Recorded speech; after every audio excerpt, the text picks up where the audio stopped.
ولنبلونكم بشيء من الخوف والجوع ونقص من الأموال والأنفس والثمرات وبشر الصابرين. الله سبحانه وتعالى قال ولنبلونكم بشيء من الخوف والجوع ونقص من الأموال والأنفس والثمرات وبشر الصابرين. الله سبحانه وتعالى قال ولنبلونكم تجاكم بجزر يفي. الله سبحانه وتعالى قال بانا دامنا بكريزا ولفanyuma bw'okwogera ku bugumiikiriza n'okusaala ategeezezza ebizibu byajja okubeera nga tutuusaako n'agamba nti walanabluwannakum tujja kubawa ebigezo mwagala oba temwagala ekyo tteeka lirina okubeerawo. Omuntu ne bwe gaba amasomero wateeka okubaawo ebibuuzo ebyawula omugayaavu oyo omunyiikivu omugezi ku musiru. Allah subhanahu wa ta'ala ategeeza nti walanabluwannakum tugenda kubawa ebigezo byaffe, tugenda kubeera nga tubagezesa tulaba obukkiriza bwammwe. Mukkiriza mutya mu Allah, muli banywevu oba muli bakireebereebe? Allah subhanahu wa ta'ala agamba tuteekwa okubawaayo ebigezo bishaiin n'obuntu obutonotono, si bigezo nga bigezo bye tuweera ddala abantu abatali bakkiriza. Bwe tugenda kubawa obuntu obusaamusaamu mu bigezo ebijja okubaweebwa nga bigezo ki? Min al khawfi, ng'ekigezo ekiyitibwa okutya. Okutya kigezo kinene. Allah subhanahu wa ta'ala akireetera baba ayagadde, oluusi ne bakiyita, oluusi ne bakigwa. Olw'obukkiriza oba bw'amaanyi osobola okukiyita, bwe bubeera obukkiriza nga bunafu osobola okukigwa. Allah subhanahu wa ta'ala ekyokulabirako wano mu nsi, Allah aleese ebigezo by'okutya bya bika bingi. Allah subhanahu wa ta'ala aleetera omuntu obwavu, n'atya obwavu n'atuuka ku kiseera ekigamba nti nze ŋŋenda kufuna ezzadde lye nnaasobola, naye nga mu butuufu teriyo muntu asobola, ne bw'abanga alina omwana omu talina kyaba asobola. Allah subhanahu wa ta'ala asobola okuleetera okutya obwavu. Allah subhanahu wa ta'ala bw'akuleetera okutya obwavu, oluusi n'obeera nga okola ebikolobero, otta abaana abato, otta abantu abakulu, n'oddira ababooda, n'obeera ng'obakuba ennyondo n'obata n'obaggyako pikipiki, ebyo byonna ng'oyagala okutya obwavu. Allah subhanahu wa ta'ala agamba nti ebigezo nja kubibaleetera ebisaamusaamu. Kigambo obwavu abantu ku nsi kuno tukitidde nnyo. Obugagga oyinza okutya, ngeri ki gye bujja okubeera nga bukuumibwa, otya okubeera nti bukuvaako, n'obeera ng'okola bye tuwulira bulijjo. Abaana abato basalibwa, n'omugyamu omutima, n'omugyamu ebitundu by'ekyama, ekyo nakyo kika kya kutya. Oyinza okutya entebe y'omwotudde okubeera ng'abantu baginyeenya, n'otya n'ogenda mu shiriki osobola okunyweza entebe. Allah subhanahu wa ta'ala bw'atu batugambe ngenda kubagezesa n'obuntu obusaamusaamu nga mpita mu kubeera nga ekigezo kutya singa kibeera kizze. Allah subhanahu wa ta'ala yatuleetera okutya ekyokulabirako. Omuntu agenda okuwasa, atya gwagenda okuwasa tamwekakasa, nono agenda okufumbirwa amutwala naye tamwekakasa, n'abazadde nabo batya aba buli saidi. Ebyo byonna kutya kuli mu nsi muno. Waljuin, Allah asobola okuyisa ekigezo kye ekirala ng'omuntu bw'atakola kigezo kimu okusobola okumubala nti yayise, abeera nti bayita combination oba ebintu ebiwerako byalina okubeera nti ayita, so si kintu kimu. Oluusi nyinza okubeera nga Allah subhanahu wa ta'ala agamba mbayisiriza ekigezo kyange mu njala. Ekigambo njala Allah subhanahu wa ta'ala yakireetera abasajja Abawarabu ebabeera nga olw'okutya enjala n'okutya obwavu basobolanga okukola ebintu ebitasaanidde ebinyiiza Allah subhanahu wa ta'ala. N'abantu bangi bayinza okubeera nti ogw'okulya gubaleetera ebizibu, ne babeera nga basobodde n'obba n'okola by'oyagadde olw'okutya enjala, okubeera nti ekufuŋŋamako n'obeera ng'otidde obulamu bwo okubeera nti bukosebwa. Allah subhanahu wa ta'ala ekigambo ky'enjala atera okukiyisaamu ng'ekigezo kye alabe mugenda kweyisa mutya. Singa omusana guba gubeera nga gwase, ebimera ne bibeera nga bifudde, abantu bangi basobola okubeera nga bagamba nti gundi yakokose ennimiro yange. Ebyo byonna oluusi bibeerawo olw'okutya enjala mu maaso eyo eyinza okubeera ng'ekosa embeerayo. Wanaqsin min al amwali, nja kubaleetera obukendeevu bw'ebyensimbi, obanga ebyobugagga ebisolo byo biyinza oggwako laddu, biyinza okubbibwa, emaali ye eyinza okubeera ng'ennyagibwa, bayinza okukumpanya omuntu n'asobola okugamba nti nze yange tejja kuliibwa bwetyo nga y'abasiru amakulu nti ngeri y'omugezi alina kagenda okwekolerawo ekyekigezo alabika abeera akigudde. Allah subhanahu wa ta'ala agamba nti emaali nja kugiyisaamu ekigezo kyammwe mbagezese esobole okukendeera ndabe munaategeera nti nze omugabirizi awa oyo omuntu gwe mbajagadde emaali nyingi oba nze akendeeza obugagga bw'omuntu. Onooba okitegedde alhamdulillah, onooba tokitegedde n'okwata amakuba amakyamu ng'omaze okubeerako omugagga n'oyavuwala alhamdulillah, Allah subhanahu wa ta'ala ajja kuwandiikamu abo abagudde ekigezo ekyo. Wal anfusi emyoyo gyammwe abantu b'eŋŋanda zammwe bajja kubafaako. Eriyo omuntu ayinza okufiirwa omuntu n'agamba owange tajja kufa bw'atyo. Allah subhanahu wa ta'ala ayagala akutegeere. Ebigezo ebyo si ebigezo ebyangu by'okuyita wadde nga batukubiriza emabega eri mu aya tulina okuba bagumiikiriza, naye obugumiikiriza si ekintu ekyangu. Jjukira omukyalo omu nabiyuna Muhammadi sallallahu alaihi wasallam bwe yamusanga ng'afiiridde omwana n'amugamba abeere mugumiikiriza, n'amugamba nti ssebo olabe tekituuse ku ggwe. Naye bamala omutegeeza nti omuntu gw'obadde oyogera naye ne nabbi sallallahu alaihi wasallama, omukyala yawulira ekizibu n'agenda yeetondera nabbi n'amugamba nti asaburu inda sadamatil ula, nti obugumiikiriza empeera yaabwo okugifuna ebeerawo ku ssaawa nga waakafuna ekikangabwa, so tosooka kumala kupaapaala eno n'eri n'olyoka ate ogamba nti kati nteredde ku mulamwa nga Allah subhanahu wa ta'ala wayagala. Obugumiikiriza era nga bwe butali bwangu, jjukiranga Umar radiyallahu anhu bamubikidde nti nabbi Muhammadi sallallahu alaihi wasallama Allah mujjuludde agenze ila rafiqil a'la, agenze wa katonda we oyo wa waggulu. Umaru yayogera ekigambo n'agamba nti yenna gwe naawulira abisse nabbi nti afudde ajja kwekanga ng'ensingo ye ngitemyeko ng'eri ku ttaka. Kikakasa nti omuntu ow'ekika ekyo yavaamu ekigambo ekifaananako ng'ekyo, kikakasa nti yayogera ekigambo inna lillahi wa inna ilaihi raji'un okujjako oluvannyuma nnyo olw'okumujjukiza nti tewaali badde nga weekalakaasiza kufa kwa nabbi, kubanga Allah subhanahu wa ta'ala yagamba nti kullu nafsin dhaa'ikatul maut, buli mwoyo gwonna gujjako mba kufa. Ne aya endala ezaamusomerwa n'amatira n'atakasa nti ddala nabbi afudde. Wa samarat, ebibala bijja kubakendeerako. Allah subhanahu wa ta'ala ategeeza nti nja kubeeranga nkendeeza ebibala byammwe, nakyo kibeerenga kigezo ekijja okuba nga kijja gye muli. Allah subhanahu wa ta'ala ebibala byaffe bitera okukendeera. Abantu ne bagamba nti gundi yaleese mukokota, oluusi mulaba emmwanyi zitandise okubeera nga Allah azireetedde obuwuka n'ebitooke n'ebintu ebifaananako ng'ebyo. Ebimera ne bibeera nga bw'osimba eppapaali livaayo nga si erya bulijjo nga bwe lyali badde, nabwekityo n'emiyembe n'ebibala ebirala Allah subhanahu wa ta'ala agenda abireetamu embeera alabe. Nakyo kigezo yatugamba mu bibala mulinde ngenda kuyisaamu ekigezo kyange ndabe. Munadde eri Allah ne mumulaajanira atereeze embeera, oba muneesigamira ku kufuuyira kwokka ne mugamba nti okufuuyira ge magezi gokka agasobola okubeera nga gatuddiza ebyaffe. Bwateeka okubeerawo okudda eri Allah n'okumulaajanira mu mbeera ezo zonna. Wabashiri sabirin, sanyusa abakkiriza abanaaba batuuseeko ebigezo ebyekikyo, babeera abagumiikiriza ne bakola Allah byayagala ne bataterebuka ne batava ku mulamwa, abo basanyuse nti bajja kufuna empeera ennungi. Naye abakkiriza Allah baagamba be baliwa? Allah baagamba abaligumira okutya ne bamanya nti tekivudde eri Allah, abaligumira enjala, abaligumira obukendeevu bw'ebyensimbi, abaligumira abantu baabwe nga babadde babafaako ne bamanya nti Allah yababawa yababaggyeko, abaligumira ebibala byabwe nga balaba bisaanawo ne balaajanira Allah ne bagumiikiriza, ne babeera nga badda eri Allah subhanahu wa ta'ala ne babeera nga obugumiikiriza baabwe bataddemu bino Allah byayagala. الذين إذا أصابتهم مصيبة قالوا إنا لله وإنا إليه راجعون. الذين إذا أصابتهم مصيبة abo beebo bitugamba bagumiikiriza singa omusiiba gubeera gubatuuseeko, ekizibu nga kibadde kibagwiridde, olwo nga bo be bayingidde ekitimba ky'ekizibu ekyo. Qaalu, bagamba abagumiikiriza babeeramu ekigambo kino Allah kye yatugamba, inna lillahi, ffe nga bwe tuliwo tuli property za Allah, wa inna ilaihi raji'un, era tukakasa nti gyali gye tugenda okudda, kubaaye mukama waffe. Ebyo byonna ebitutuuseeko ffe ne bye tulina twava eri Allah subhanahu wa ta'ala, era tuli bintu ebiri mu kontro ya Allah, abitutuusasuusuza embeera nga bw'ayagadde, so nga tumanyi nti ffe kennyini tujja kudda eri Allah subhanahu wa ta'ala atunule mu mbeera zaffe abeeyisa obulungi abasasula obulungi abeeyisa obubi abaweesi bagwanira.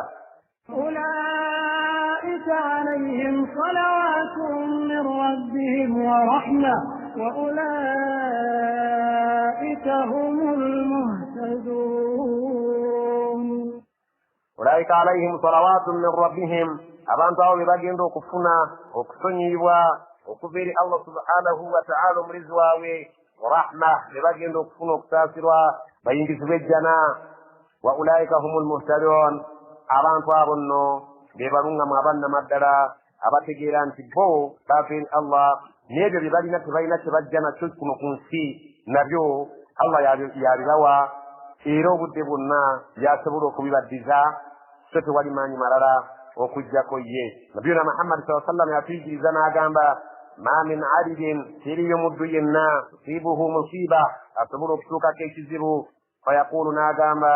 inna lillahi wa inna ilaihi raji'un nze kennyini oba ffe kennyini tuli property za Allah twava eri Allah era gye tujja okudda gyali. Allahumma ay Allah ajirni fi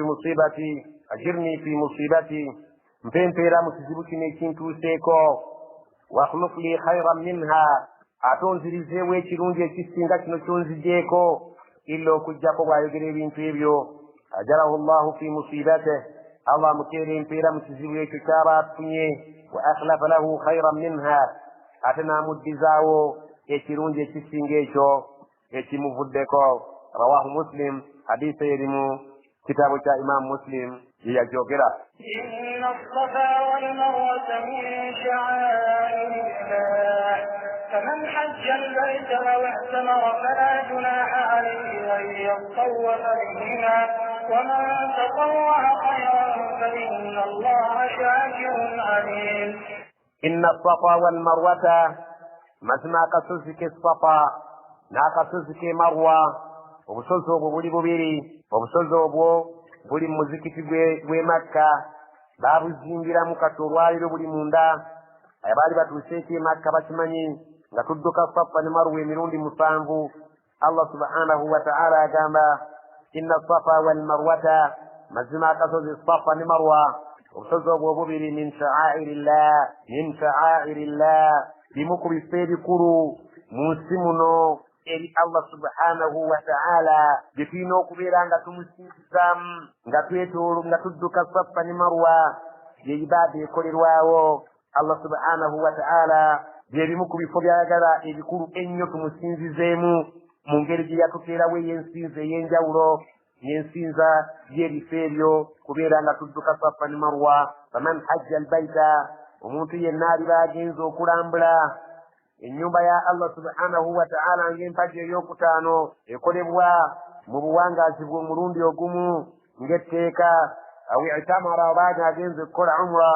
n'agenda okulambula enju ya Allah. enjawulo eri wakati wa umra ne hijja byonna bitegeeza kulambula nju ya Allah naye hijja erina ebiseera ebigere so nga ate umra terina biseera bigere. omuntu waddemba okugenda mu kiseera kyonna kati n'enkya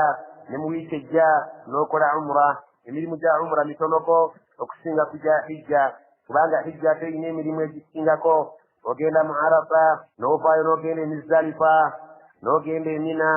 n'osala ebisolo. Allah subhanahu wa ta'ala hijja yagiwa ebiseera ebigere n'agiwa emirimu egisingako ku gya umra. naye umra kastomala okunuyirira n'oyambala ihramiyo engoye z'onookoleramu emikolo n'ogenda n'okola tawaf neweetoolola Kaaba emirundi 7 n'ovaayo n'odduka Safa ne Marwa emirundi 7. otandikira kasozi Safa ogwo gumu n'ogenda e Marwa n'okomawo n'odda n'okomawo egyo ebiri n'obala emirundi 7. singa oba ogimala ng'omwanviiri olwo umra oyinza okuba nga ogimaze era oyinza okwongera okubuuza ku bamanyi bakubuulira emikolo gyayo si mingi nnyo giba mitonotono naye ng'ate egya hijja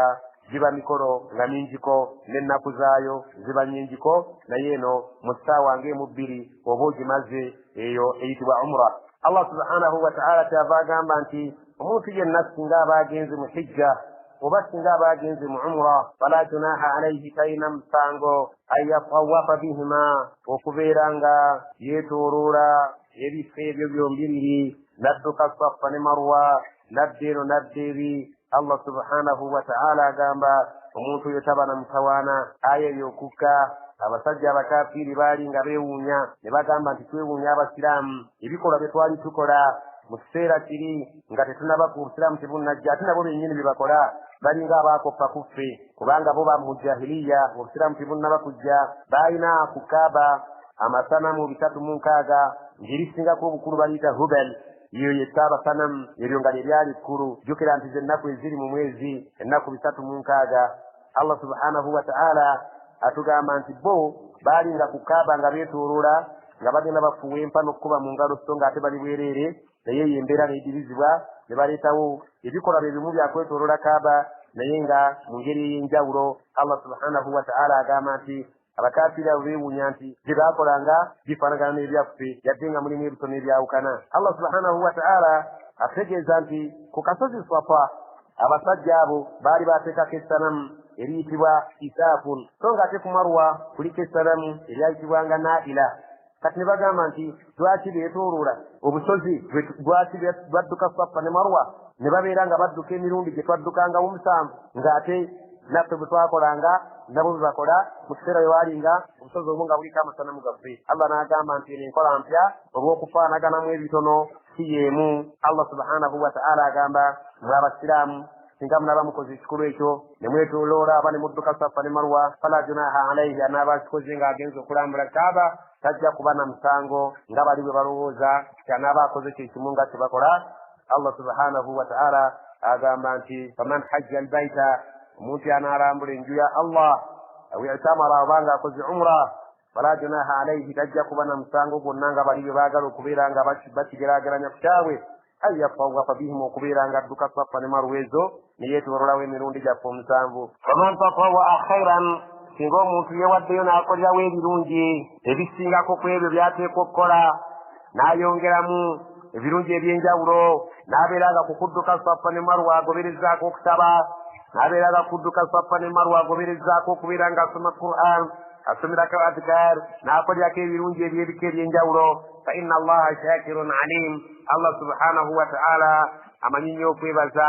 era yeebaza nnyo ate amanyi nnyo buli kintu kyonna ky'omuntu akikoze na mwoyo ki akikoze n'omwoyo gw'okugulumiza Allah akikoze n'omwoyo gw'abanda be akikoze n'omwoyo gw'okunoonya empeera oba agenderedde birala. Allah amanyi nnyo ate bw'amala okutegeera ky'okoze nti okikoze ku lulwe amanyi okwebaza era mwebaza mulungi. إن الذين يكتمون ما أنزلنا من البينات والهدى من بعد ما بيناه للناس في الكتاب أولئك يلعنهم الله ويلعنهم اللاعنون. إن الذين مزنا بانتوابو يكتمون أبقويكا نبتولي مزنا ما أنزلنا من البينات والهدى نبقويكي بيتوسى ebirimu okunnyonnyola ebikwatagana n'Nabbi Muhammad sallallahu alaihi wasallama ne bibeeramu okunnyonnyola obuluŋŋamu obusobola okuyamba omuntu n'atuuka eri Allah subhanahu wa ta'ala ng'amusiimye min ba'di ma bayyannaahu linnaasi fil kitaabi oluvannyuma ng'ebintu ebyo bye bakwese twamala dde okubirambululira abantu mu kitabo kino nti biteekeddwa okubabuulirwa era babeere nga babigoberera era babeere nga beeyisanga Allah subhanahu wa ta'ala bw'ayagala beeyise. Bannaffe abaaweebwa ebitabo nga Tawuraati ne Injiri ebintu ebimu baabisuulira ne babeera nga tebasobodde kubinnyonnyola abantu. Allah subhanahu wa ta'ala be yali ayagala bibatuukeko ulaayika abantu ab'ekika ekyo abatuulira amazima ne batuulira ebitendo bya Nabbi sallallahu alaihi wasallama bye yayogera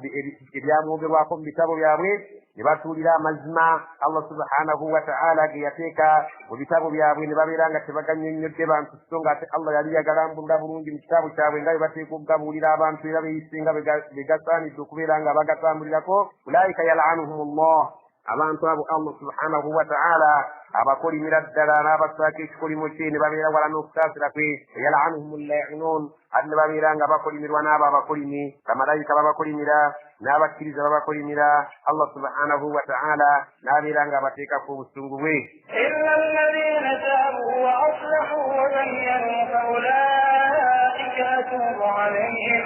فأولئك أتوب عليهم وأنا التواب الرحيم إلا الذين تابوا كجك بابان توابينيا وربني مبوك تجيران تباك ورتكالي كيرونجي وأصلحوا نبابيرانغا وربني مبوك وينيا فاولكين زماسونغا barungo sembera nebatandika okunyonnyola abantu amazima era abamu ku bo baayingira obusiraamu ne babeera nga bava mu ddiini ziri ezaalimu okukusa amazima n'okugatuulira ne babeera nga basaliddiiro ne bakkiriza nabi Muhammad sallallahu alaihi wasallama ne beenenyiza ddala wabayanu ne babeera nga bannyonnyola amateeka nga bwe gaali mu butuufu bwago faulaika atuubu alaihim abantu abo nja kukkiriza okwenenya kwabwe era Allah subhanahu wa ta'ala agamba nti okukkiriza kwabwe ndi tayali okwenenya kwabwe ndi tayali okukkiriza era nga yakukkiriza faulaika atuubu alaihim wa ana tawwabu rahim kubanga nze akkiriza okwenenya ate omusaasizi asaasira abaddu be singa babeera nga bateredde الذين كفروا وماتوا وهم كفار أولئك عليهم لعنة الله والملائكة والناس أجمعين إن الذين كفروا مزما بابا تكيرزا لبابيرانغا بالمديو مكتوليرا مزما لبابيرانغا بالمديو لبغانو كوكيرزا songo kukkiriza bamaze okubutegeera wamaatu ne babeera nga bafa ne bapambula mu bwensi eno wahum kuffaarun nga bakafiiri abannamaddala tebasobodde kwenenya tebasobodde kutegeera mazima tebasobodde kubeera nga baatula ebyo bye baali batuulidde ne babinnyonnyola abantu ne babeera nga bafudde nga bakafiiri abannamaddala ulaika alaihim la'natullah abantu abo nno baliko ekikolimu kya katonda era tebagenda kulaba kusaasira kwa katonda tebagenda kuyingira ejjana walmalaikatu wannaasi ajmain baliko ekikolimu ky'abamalayika bonna n'abantu bonna babakolimira kubeera nti bantu baba bafudde mu nfembi Allah subhanahu wa ta'ala gy'atayagala ng'ate babadde bamanya amazima ne babeera nga bagatuulidde ne batasobola kwenenya ensi ne bagivaamu nga bakafiiri abannamaddala Allah bagobya wali okusaasira kwe خالدين فيها لا يخفف عنهم العذاب وما هم ينظرون خالدين فيها bagenda kubeera mu muliro ogwo la yukaffafu anhum al'adabu nga Allah tagenda kubakindirizaako ku bibonerezo byali baabawadde n'akamu n'akeddagala wala hum yunzarun ate tebagenda kubeera nga balindirizibwa saawa bweri beetuuse abaafa nga si bakkiriza balibeera tebalina kye babanja Allah abo tagenda kubalindiriza agenda kubayisaawo butereevu abawe ebibonerezo byabwe وإلهكم إله واحد لا إله إلا هو الرحمن الرحيم وإلهكم أمتوز ومعين okusinzibwa إله واحد ali omusinzibwa omwo la ilaha tewali yasaanye kubeera ng'asinzibwa mulala mu butuufu bwa kusinzibwa illa huwa okuggyako ye arrahman Allah oyo omusaasiza asaasira abamukkiriza n'abatamukkiriza kuno ku nsi arrahim ajja okusaasira abo bokka abamukkiriza ku lunaku lw'enkomerero إن في خلق السماوات والأرض واختلاف الليل والنهار والفلك التي تجري في البحر بما ينفع الناس وما أنزل الله من السماء من ماء فأحيا به الأرض بعد موتها وبث فيها من كل دابة وتصريف الرياح والسحاب المسخر بين السماء والأرض لآيات لقوم يعقلون إن في خلق السماوات والأرض mazima mu kutondebwa kw'eggulu n'ensi singa oba otunuulidde entondebwa yaabyo wa khilaafi llayli wannahar n'enkyukakyuka y'ekiro n'omusana walfulki allati tajri fi bahar n'amaato ago agaseeyeeyeza ku nnyanja singa oba ogeetegereza bulungi bima yanfau nnaas mulimu emigaso egidde eri abantu mu ebyo byonna byowulidde twogera okutondebwa kw'eggulu n'ensi enkyukakyuka y'omusana amaato agaseeyeeya ku nnyanja mulimu emigaso egidde eri abantu wama anzala allahu min assamaa'i min maa'in n'amazzi ago Allah gasse okuva mu bbanga awombire fa ahya bihi al arda n'abeera nga ensi agiwa obulamu n'amazzi ago baada mautiha oluvannyuma lw'okuba nti ebadde efudde ng'ekaze nga buli kiriko kifudde. Wabatta fiha min kulli dabbatin, Allah n'asaasaanya buli kyonna ekitambula kuno ku nsi nekibeera nga mulimu ekiri ku lukalu, mulimu ekiri mu lutobazi, mulimu ekiri mu mazzi, mulimu ebiri mu bbanga. N'abeera ng'asaasaanya muno mu nsi ebintu ebitambula eby'ebika ebyenjawulo. Watasrifi riyahi, Allah subhanahu wa ta'ala n'engeri gyakyusakyusa embuyaga ezitambula nga zidda eno n'eri n'eno. Wasahabi almusakhari, n'ebiro engeri gye byebongera mu bbanga awo nga Allah yabitugondeza. Baina samai wal ardi, nga biri wakati w'eggulu n'ensi, ebibeeraawo nga abitugondeza bitambuliraawo, tebiina bulabe eri muntu yenna okuggyako emigaso ey'emyereere eri omuntu. La ayati, n'ebyo tuzze twogera byonna by'owulidde, entondebwa y'eggulu n'ensi n'ebyo ebiriko ng'obadde obitunuulidde, enkyukakyuka y'ekiro n'omusana, amaato agatambulira ku nnyanja. Allah subhanahu wa ta'ala byonna atunnyonnyodde. Amazzi agava mu bbanga ne gabeera nga gayamba ensi yafuukudde obulamu ebadde efudde, n'engeri Allah subhanahu wa ta'ala gye yagenda asaasaanyaamu ebintu ebitambula muno mu nsi. Nosanga ebisolo nga byo byeyagalira mu nsiko, abantu teyagalira mu mayumba, ebinyonyi byeyagalira ku miti, ebiwuka byeyagalira mu ttaka, ebyennyanja byeyagalira mu mazzi, n'ebika ebyenjawulo ebirala. N'engeri Allah subhanahu wa ta'ala gy'akyusaamu embuyaga ey'ebika ebyenjawulo. Allah subhanahu wa ta'ala n'engeri gye yagonzaamu ebire ebibeera nga birina emigaso gye tuli nga biri mu bbanga awo ebyebongera ebintu ebyo. Allah agambira ayatin, mulimu obubonero obulaga amaanyi ga Katonda liqaumin yaqilun, ekyabayinza okukituukako okusiganyulwamu bantu abalina amagezi. Era singa oba osomye geografu ebyensi ekwatagana ne topiki zonna zetwogeddeko, oyinza okwesanga nga ogwa ku bubonero obw'ekika ekyawaggulu n'otegeera obuyinza bwa Allah subhanahu wa ta'ala mu ebyo ebyogeddwako. ومن الناس من يتخذ من دون الله أندادا يحبونهم كحب الله والذين آمنوا أشد حبا لله ولو يرى الذين ظلموا إذ يرون العذاب أن القوة لله جميعا وأن الله شديد العذاب. ومن الناس مبانت ملمو من يتخذ من دون الله abantu abateeka watali Allah andaadan bakatonda abalala bo be bakkiririzamu. Oba oluusi wano ng'ewaffe tuyinza okugamba abaalubaale, emizimu, emisambwa n'ebika ebigwa mu kiti ekyo. Abalala bateekawo masanamu ng'Abawarabu. Abantu mu kifo kya Katonda ne beeterawo amasanamu, ne beeterawo olubaale. yuhibbunahum, nga baagala nnyo zirubaale ezo, nga baagala nnyo amasanamu ago kahubbillah, ng'enjagala gye baali agaddemu Allah subhanahu wa ta'ala. Allah bw'abagamba nti musabe nze, bo badduka basaba nga bakola ebyabwe nga basaba biri bye bakkiririzaamu. Allah bw'abagamba nti mwagale nze, bo basinga kwagala biri. Nga bagamba muzimbe emizikiti, bazimba amasabo. Nga bagamba mukole kino, musaddaake, basaddaakira biri. Allah subhanahu wa ta'ala yeewuunya nti mu bantu mulimu abagwa mu ttuluba y'obutategeera obw'ekiti ekyo. Walladhiina aamanu, naye abakkiriza ashaddu hubban lillah, bo okwagala kwabwe basinga kwagala Allah subhanahu wa ta'ala.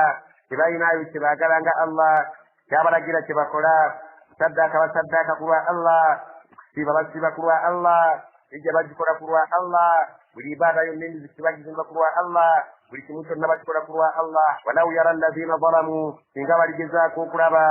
abo abalyaza amaanyi essaawa ng'ebadde etuuse, idh yarawna al-'adhaaba, mu kiseera bwe bagenda okulabira ku bibonerezo bya Allah nga bimaze okubeera nga bibalagwako, nga Allah bw'agamba wa idha al-jahiimu su'arat, bw'olyaba omuliro jahiimu nga Allah agwongeddemu ogukuma n'amaanyi.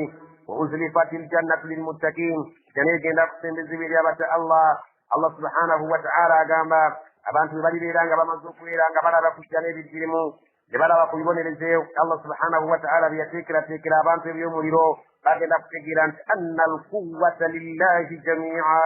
amaanyi gonna ga Allah ye yali omutuufu okuba nti tumusinza, so tetwali sinziza kintu kirala. Nyini maanyi yali awumu yekka yekka Allah subhanahu wa ta'ala. Misambwa tegyalina maanyi gyatubuza, mizimu tegyalina maanyi gyatubuza. Allah yalina amaanyi gonna aga buli kika. bigaba ga byanfuna bigaba ga bitiibwa bigaba ga byabufuzi bigaba ga kusoma bigaba ga bugagga bigaba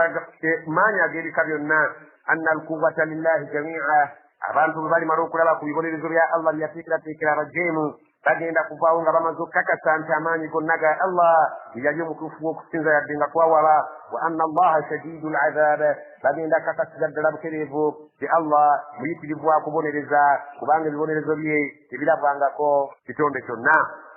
إذ تبرأ الذين اتبعوا من الذين اتبعوا ورأوا العذاب وتقطعت بهم الأسباب. إذ تبرأ الذين اتبعوا ذكر كثيرا bagenda okwesambira ddala abaagobererwanga min alladhina ttaba'u kabiri nga beesambira ddala abo abaali abagoberezi baabwe abaabagobereranga abasumba n'endiga zaabwe bagenda kubeera nga abasumba beesammula endiga zaabwe abakulu b'ebika bajjajja bagenda kwesammula abazzukulu babagambe nti wakati waffe ne wakati wammwe twagala tumanyira buli muntu yeefeeko yekka abazzukulu nga bagamba jjajjammwe mwatubuza endiga nga zigamba mwe abasumba mmwe mwatubuza akaseera ako ng'abantu bamaze okulaba ebibonerezo bagenda kubeera nga abaagobererwanga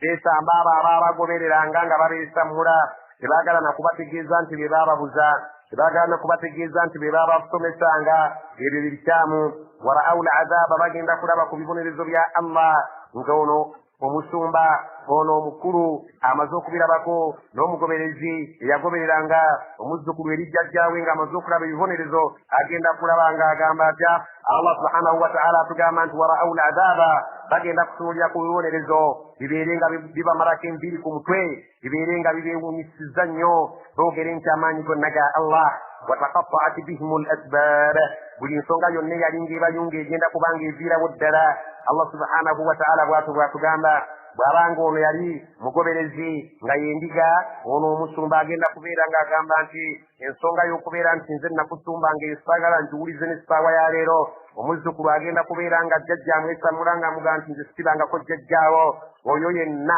akajegera akaali kabagatta kagenda kubeera nga buli omu akeesangula akasalawo allah subhanahu wataala agamba tebaligenda kubeerawo kajegere konna muntu kayagala kubeera nga akagatta ku munne nti gwe walinga ombuza oba gwe walinga onsomesa oba gwe walinga omusumba wange oba gwe walinga jjajjange kubanga ku nsi kuno tukimanyi bulungi tiwaliwo bajjajja ababuza abantu buli muntu yenna agezaako okwesirwaza n'ebyokusamira ne bwaba mwana muto bamuyita jjajja naye ku ssaawa eri nga buli muntu amaze okwerabira ku mazima obwo bwonna obuyungoyungo obwo bwonna obutugatta tewagenda kuba neetiwaaka wakati w'omugoberezi n'oyo eyagobereranga. وقال الذين اتبعوا لو أن لنا كرة فنتبرأ منهم كما تبرأوا منا كذلك يريهم الله أعمالهم حسرات عليهم وما هم بخارجين من النار. وقال الذين اتبعوا bagenda kubeera nga boogera abo abaagobereranga endiga ze tutegeeza ezaalinga ku nsi kuno nga zigoberera abasumba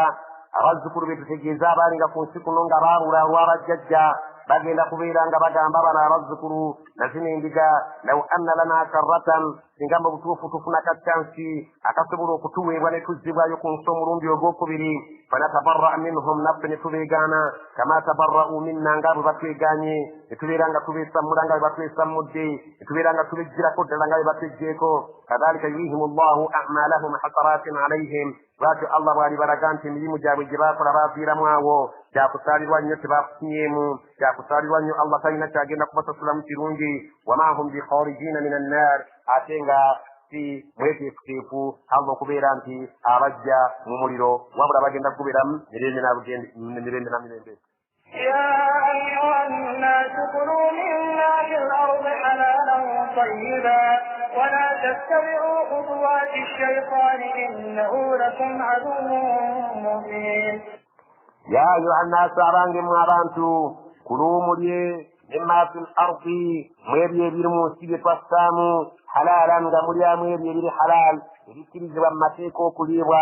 tayyiban nga birungi eri emyoyo gyammwe ekintu kiyinza okubeera halal naye nga mubutuufu kikosa obulamu bwo gamba ng'ennyama oyinza okuba ng'ogirya naye ng'ekuleeta ebirogorogo wamu n'okubeera nti ofuna obuzibu muyo nnyama eri halal naye nga si tayyiba eri obulamu bwo wala tattabi'u temugezaako okugoberera khutuwaati shaitaani amakubo ga sitaani innahu lakum aduwwun mubin kubanga sitaani gye muli mulabe wa lwatu Allah subhanahu wa ta'ala lwaki wano atugambye ku byokulya n'aleeta sitaani kubanga tewaliyo ggwanga mu nsi muno wansi w'enjuba okuggyako nga sitaani yali bulizabuliza nnyo mu bintu by'okulya n'ebyo ebyokunywa era buli nsi ogenda n'ogiwulira oba amawanga ag'enjawulo nga balina kye batalya yadde ng'eddiini ekikkirizo kirya nga balina kye batanywa so ng'eddiini ekikkirizo kinywa so ng'ate baliisa Allah subhanahu wa ta'ala bwe yagaana okubeera nti mu mateeka tebiriibwa shaitaani yazanyira nnyo mu byokulya naye tubeera nga tukiwuliriza nnyo omuntu awuliriza nnyo ebya shaitaani Allah agambye nti mu byokulya mwegendereze nnyo okubeera nti muli bawuliza eri sitaani naye tebabuza ne bajja ku mulamwa kasita ekintu kiba halaali mu mateeka nga kirina okuliibwa tolina kukireka olw'okubeera nti bajjajja baapangawo ensonga eyo nga bw'atugambye nti enjegere zonna ezaali zitugatta ne bajjajja zigenda kutukawo twasanga baatupangirawo ebitaliibwa n'ebiriibwa so obusiraamu bwe bwajja nga tebulagira tubirye naye era wataliyo abasiraamu abagamba nti nze ekyo sikira kubanga nkeddira إنما يأمركم بالسوء والفحشاء وأن تقولوا على الله ما لا تعلمون إنما مزما يأمركم الثاني bulijjo balagira بالسوء kukola bibi Allah subhanahu wa ta'ala atulagira okukola ebirungi sani yetulagira kukola bibi Allah subhanahu wa ta'ala watulagira okutaddaako ebisolo yeragira kutaddaako abantu watulagira okweyisa obulungi tuzimbe emizikiti etulagira kuzimba amasabo yatulagira okusaddaaka tusaddaake ku lwa Allah ate tusaddaaka ku lwa mizimu tusaddaaka ku lwa misambwa lwati tulagira sitaani bulijjo yetambulira ku lefuti yetambulirangako ku raiti walfahshaai tulagira okukolera ebibbe ebinene gamba ng'obwenzi okulya ebisiyaga ebyo byonna mirimu gya sitaani netulagira okukodowala eddiini ya Allah ereka okutambula wa an taqulu ala Allahi ma la ta'lamun sitaani bulijjo etulagira okwogeraku Allah ebyo tutalinaako kumanya tutalinaako mukena magulu abantu ab'ebika eby'enjawulo balina bye boogera ku Allah Allah agamba nti nze sizaalanga ngabalala abayahudi bagamba nti wazaala omwana ye Uzair abalala nga bagamba wazaala omwana ye Isa Allah agamba kino bwe bagamba kiri twogera ku Allah emirundi mingi ebintu ebitategerekeka وإذا قيل لهم اتبعوا ما أنزل الله قالوا بل نتبع ما ألفينا عليه آباءنا أولو كان آباؤهم لا يعقلون شيئا ولا يهتدون وإذا قيل لهم ببابا بالدواكو abantu ne babeera nga bafunye omukisa ogubagambako ne babagamba batya ittabi'u ma anzala Allah mugoberere Allah bye yassa areddira enseenene Allah yazikkiriza okuzirya mugoberere Allah kye yassa ogugwe muziro nkata gwe yeddira n'omulala kalanzi gwe yeddira abeddira emmamba mukkirize Allah mugoberere kye yassa kiri halaala mukirye n'ab'ente bwe muto n'ab'endiga n'abaaki okubeera nti tuli abeddira oba tuli abantu b'omuziro ogwo nga tugwa mu kiti ekyo nga ke kabonero kaffe mwe tumanyikanira tekitegeeza kubeera nti tikirya wabula kasigalawo nga kabonero Allah subhanahu wa ta'ala kabateereddewo Allah subhanahu wa ta'ala atugamba mwegendereze wa idha qila lahum ittabi'u bwe baba bagambyeko abantu ab'ekika ekyo sitaani be yamala odde okutuula ku mitwe n'ebeera ng'ebukaddeko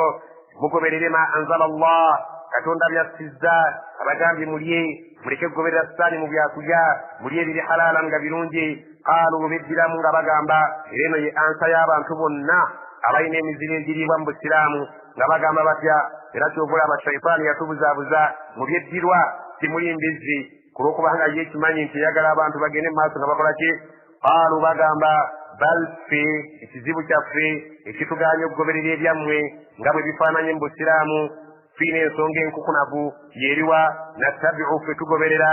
ma alfaina alaihi abaana gye twasangako bakitaffe ne bajjajjaffe nga yenkola gye bakola bye tulina okugoberera Allah subhanahu wa ta'ala ebibye byatugambye ebyawo mu ssaawa eyo oba ku poyinti eyawo twawukana tubeera mu masaŋŋanzira aba sayidi ne tukwata sayidi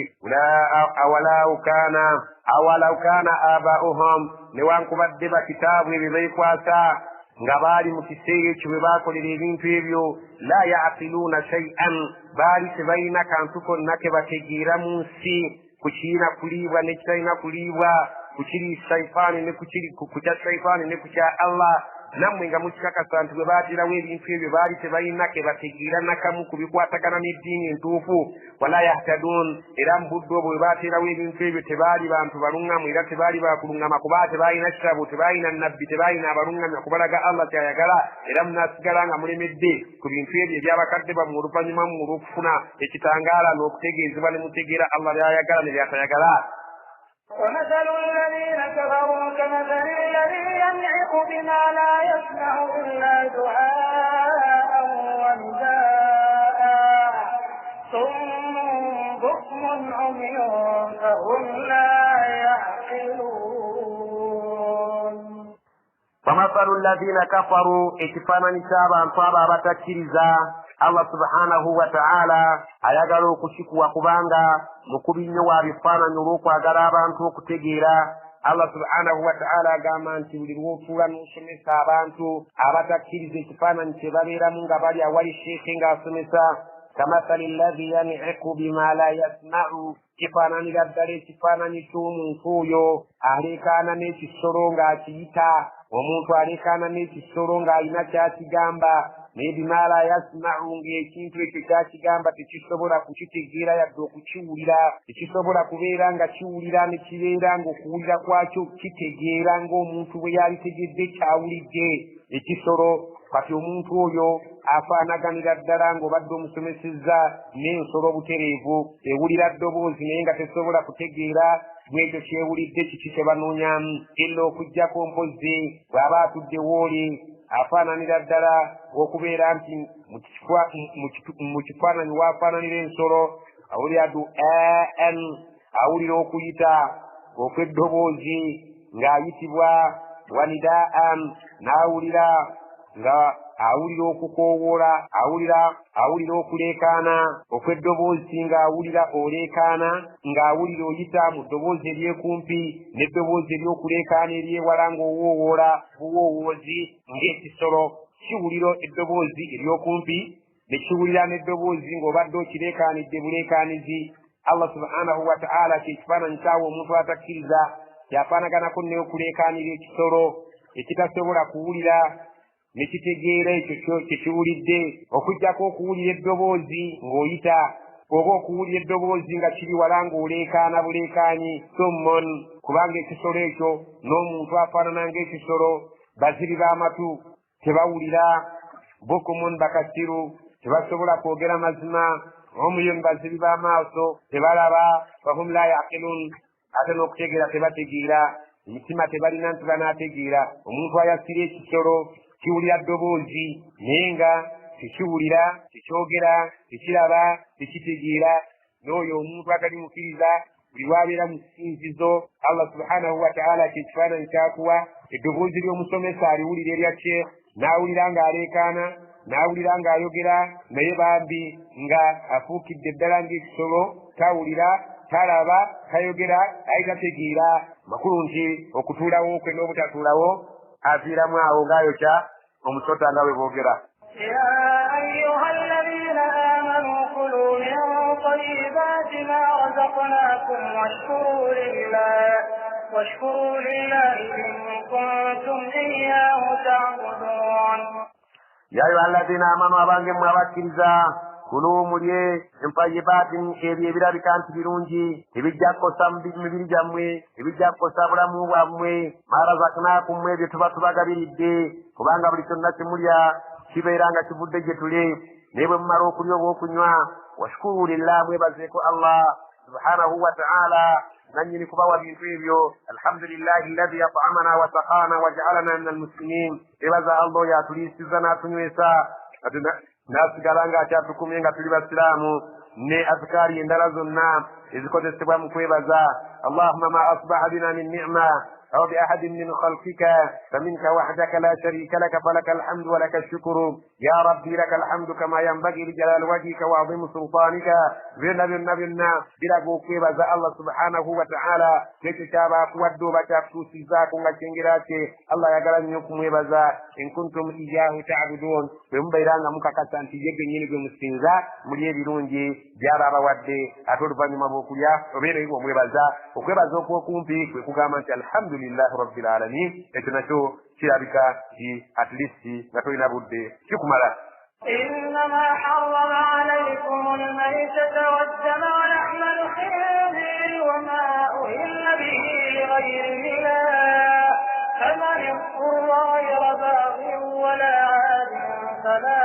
إثم عليه إن الله غفور رحيم. إنما حرم عليكم الميتة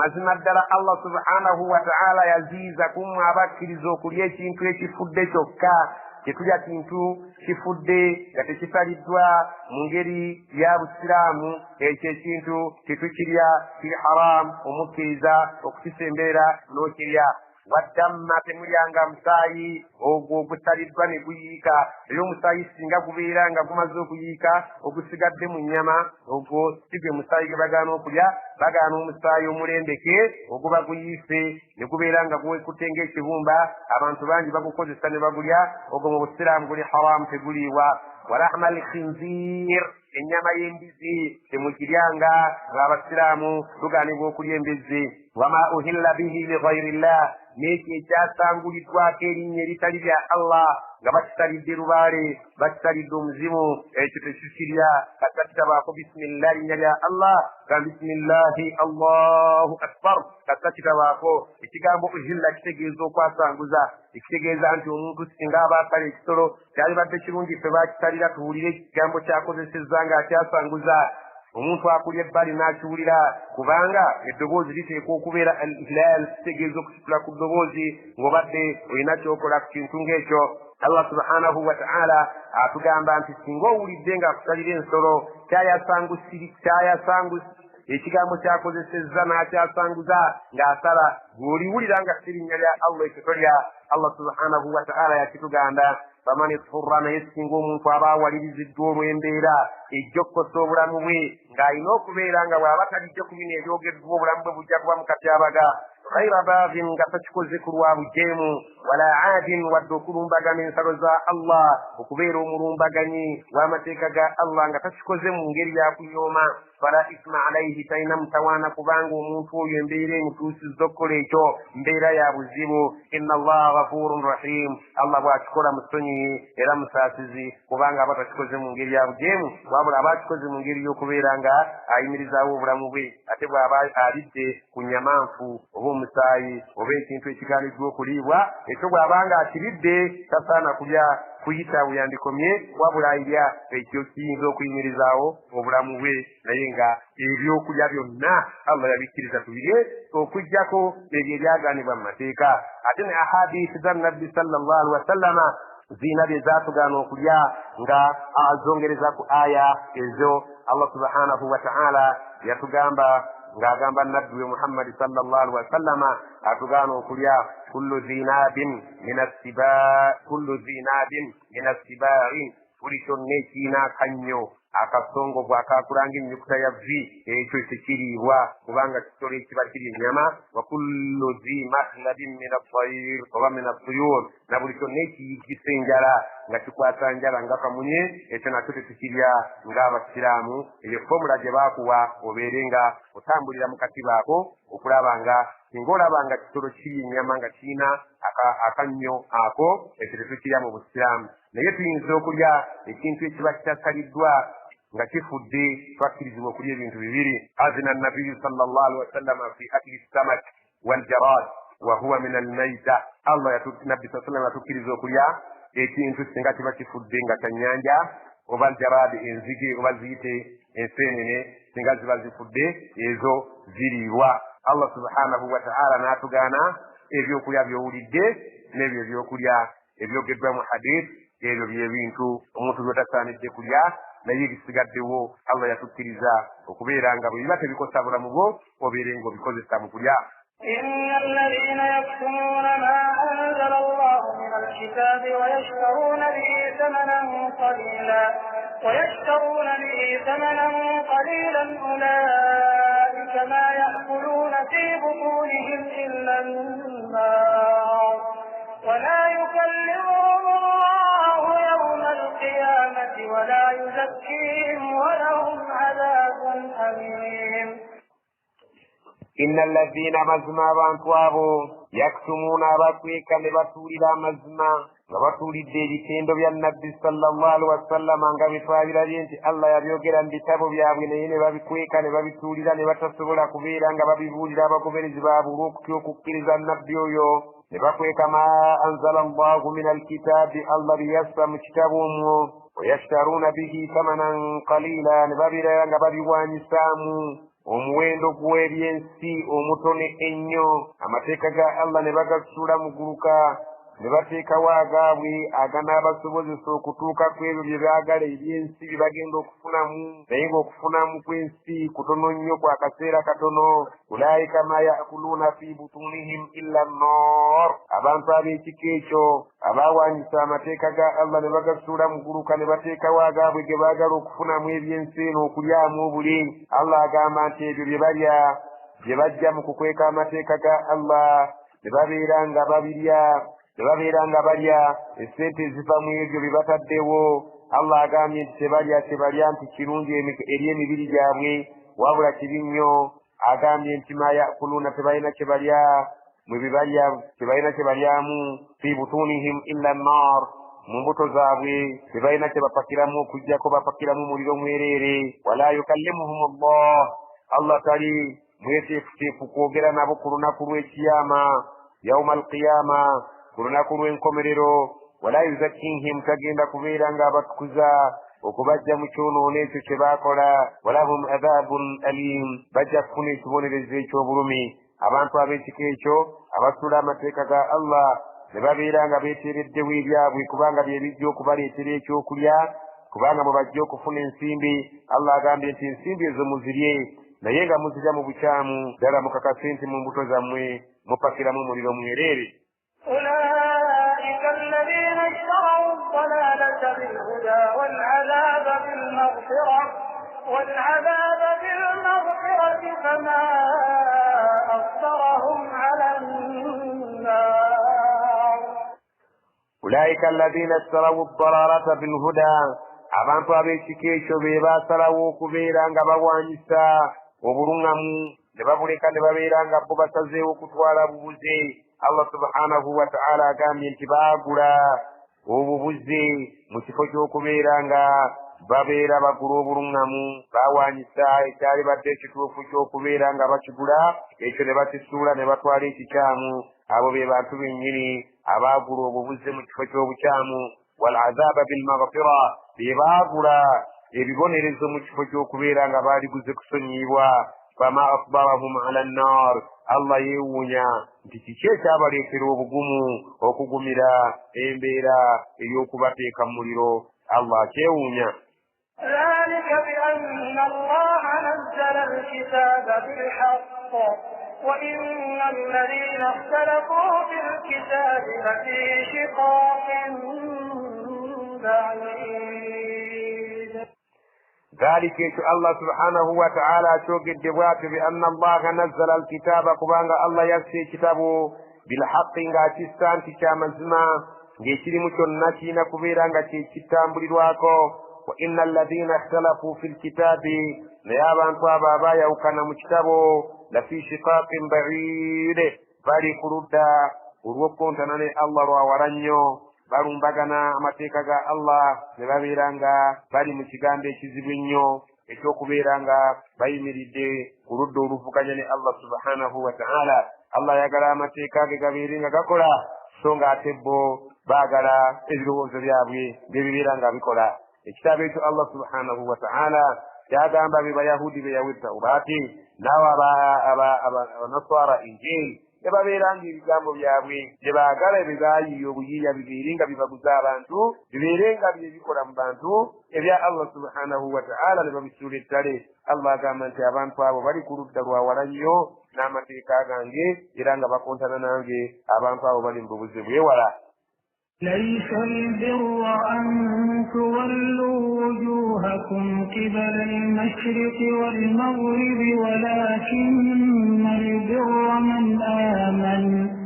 ولكن البر من آمن بالله واليوم الآخر والملائكة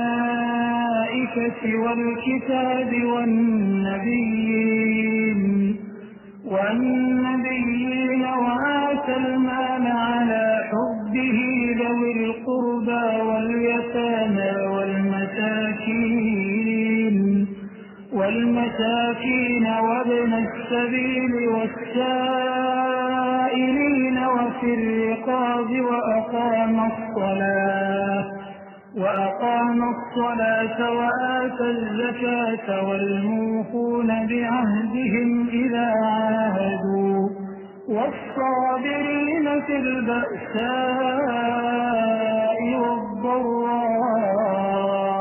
وحين البأس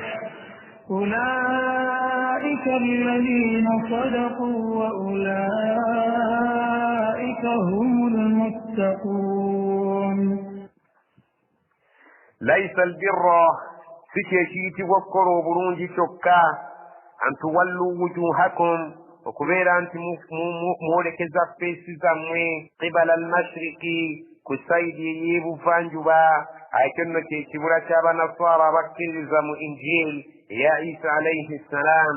سكيشي شكا ekiyiti bw'okukola obulungi ekyokubeera nti bw'oba osinza oyolekera ekibula ekyo ekyekinaswara ekyemashariki ekyebuvanjuba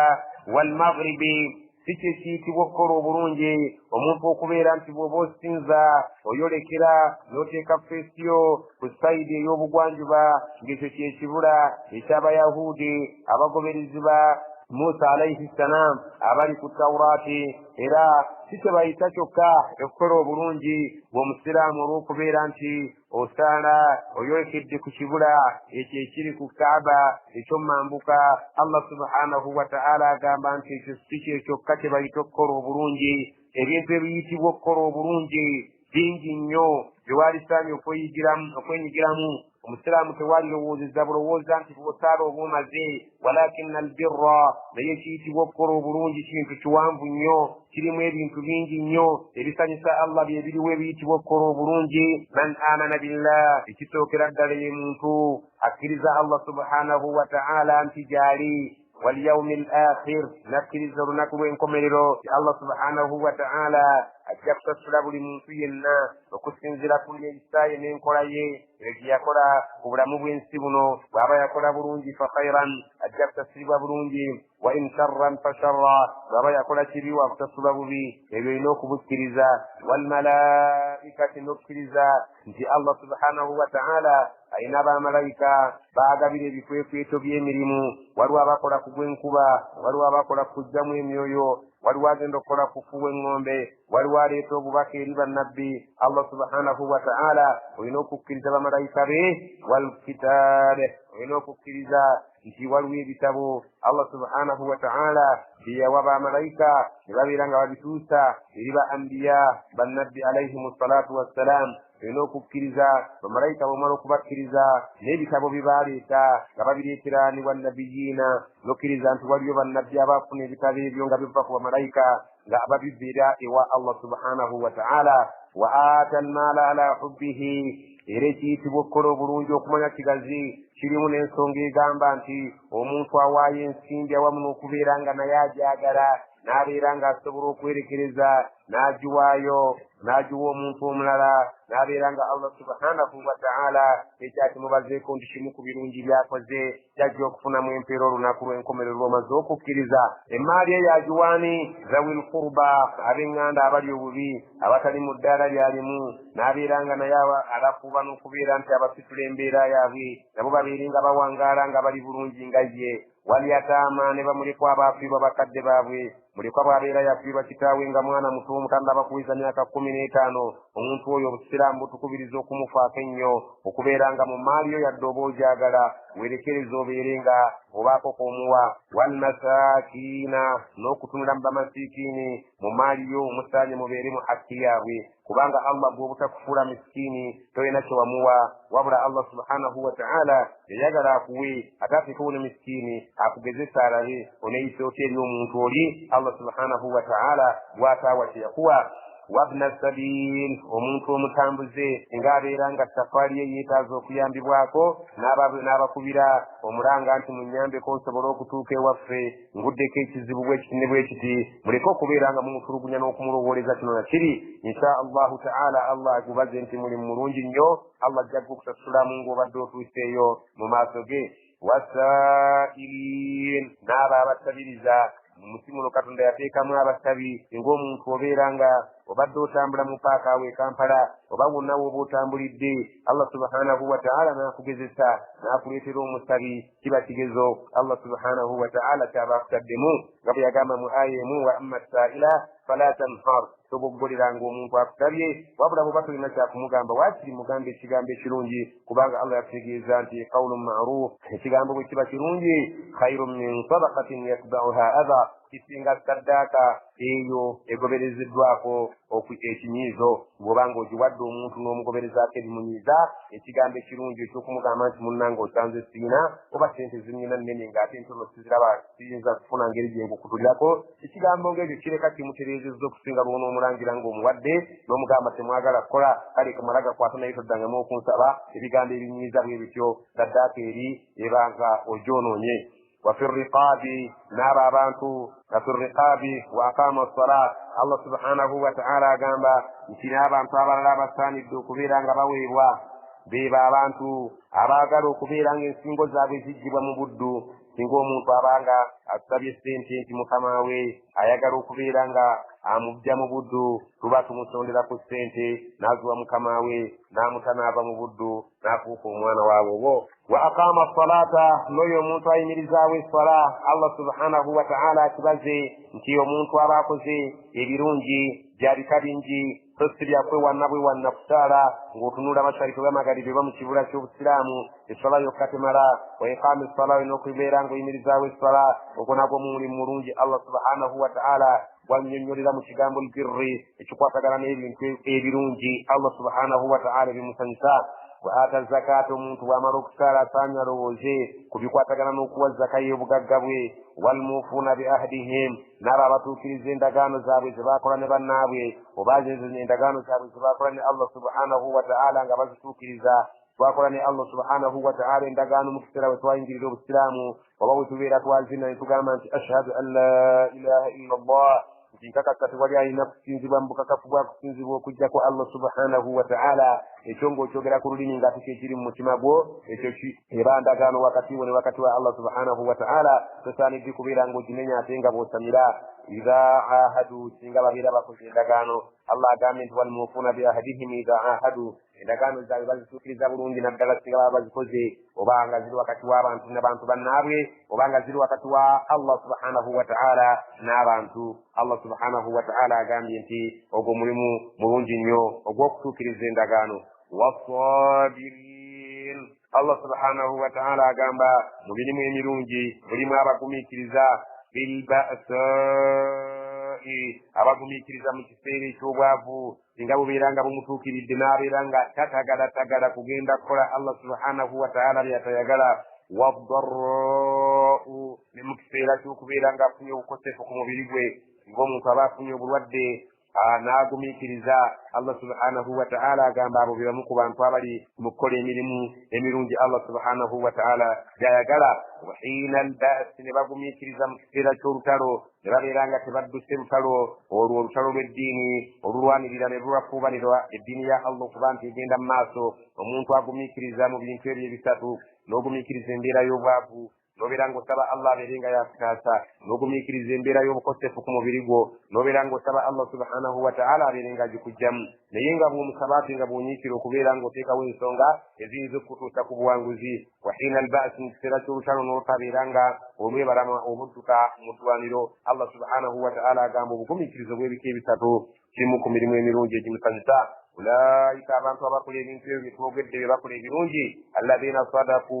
ababoogera amazima nti ddala basajja bakkiriza basajja bakozi ba mirimu mirungi wa ulaika humul muttaquun abo be basajja bennyini abakyala abatya Allah subhanahu wa ta'ala mu maaso ga Allah bagambye abasitukira mu galimu agaziso wangaago abakola ebintu bifaananako ng'ebyo be bakkiriza abannamaddala so si kwewaana bwewanyi naswala gy'osaala olumti ekumala okubeera nti otunula mu kibula n'osaala eswala yokka temala.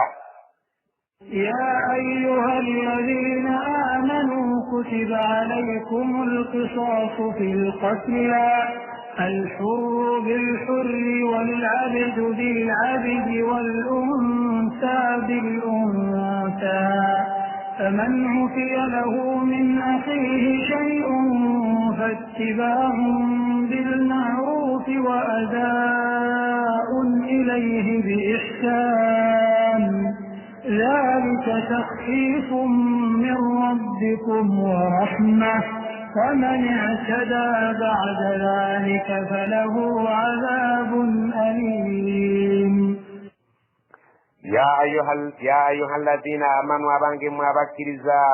كتب عليكم القصاص كلارك الدوكم وقول رقوانغا في القتلى مبانطابا بابتدوا وقول رقوانغا في سوزا وبوكو فنانا متيكا وياراكو زيشكروا ekyokutta omuntu alhurru bilhurri omwana w'aboobo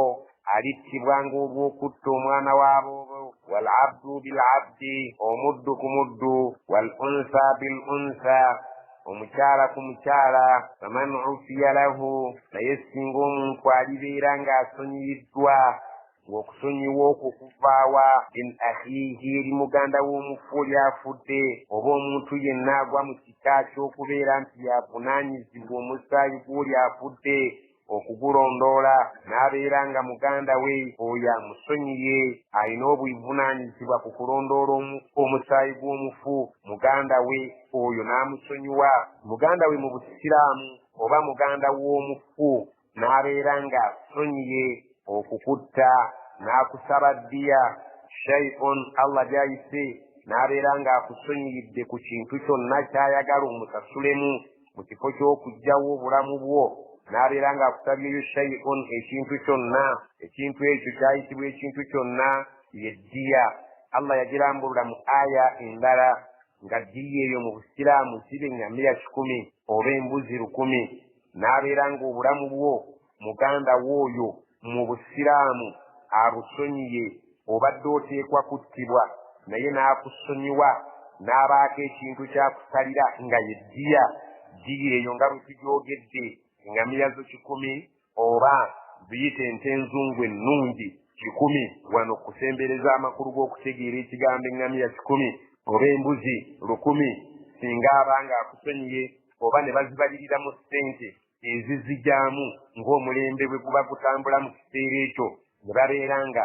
ze bakusabye Allah wano kyayise shay'un ekintu ekyo ekiba kikusabiddwa olw'okununula omusaayi gwo guleme kuyiibwa singa nga kiba kikkaanyiziddwako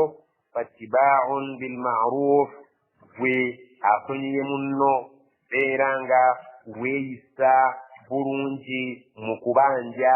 essente ezo oba eŋŋamiya ezo oba embuzi ezo obeere ng'obanja n'obukwata mpola n'okuteekamu ekisa oleke okulaga obukambwe n'okwekandagga ate naawe gwe babanja wa adaa'un ilayhi bi ihsan oli akusonyiye okubeera nga omusasula temukkaanyizzaako mu ngeri ennungi kikubeera nga omukumpanya omuwendo gwe mwakkaanyaako